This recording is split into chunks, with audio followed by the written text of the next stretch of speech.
Hello guys, నేను ఈరోజు చేపల పులుసు చేస్తున్నాను. ఎలా చేస్తున్నాను మీకు స్టెప్ బై స్టెప్ చూపిస్తున్నాను. ఫస్ట్ ఆఫ్ ఆల్ అయితే మాకు దగ్గరలో ఉన్న ఫిష్ మార్కెట్కి అయితే వచ్చేసాము. చూడండి ఇంత రకరకాల ఫిషెస్ అయితే ఉన్నాయి. వాటిని ఐస్ గడ్డలో నిల్వ ఉంచారు. ఆ ఫిష్లలో చూసి నేనైతే రఫా ఫిష్ అయితే తీసుకున్నాను. అది కేజీ 700 గ్రామ్ అయితే వచ్చింది. నాకైతే 384 పడ్డది బిల్లు.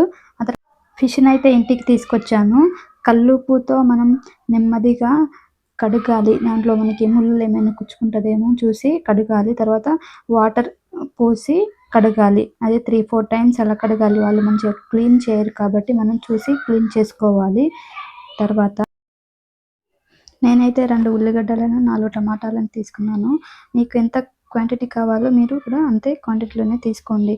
నాకు కేజీ 700 గ్రామ్కి నేనైతే ఇంత తీసుకున్నాను. ఉల్లిగడ్డలను అయితే పెద్ద ముక్కలుగా కట్ చేసుకొని మిక్సీ జార్లో అయితే మనం వేసుకొని మిక్సీ పట్టుకోవాలి. ఆ తర్వాత బాండీ పెట్టి మనకి కావాల్సినంత ఆయిల్ వేసుకొని దాల్చిన చెక్క ముక్కలు, మిరియాలు కూడా వేసుకోవాలి. తర్వాత మనం మిక్సీ పట్టాం కదా, అది కూడా వేసుకొని కలుపుకోవాలి.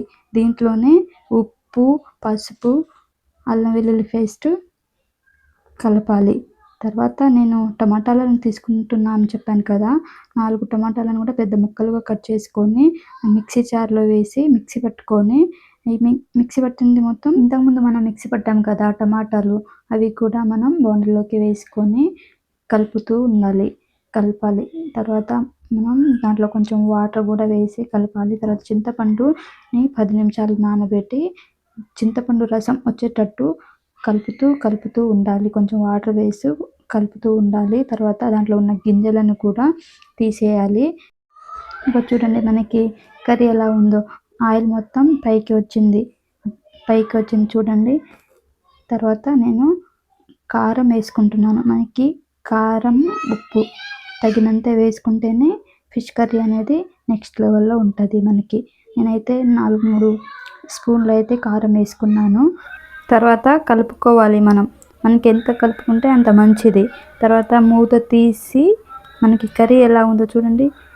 ఎంత గుమగుమ వాసన వస్తుందో చూడండి.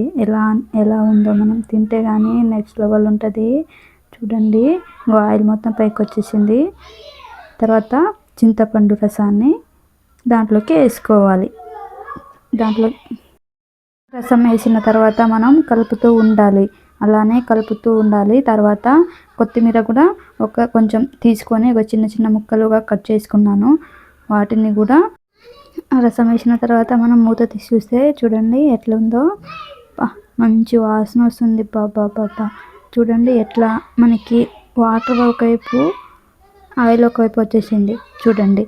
ఆ తర్వాత మనం ఫిష్ ముక్కలను మంచిగా ఇలా వేసుకోవాలి.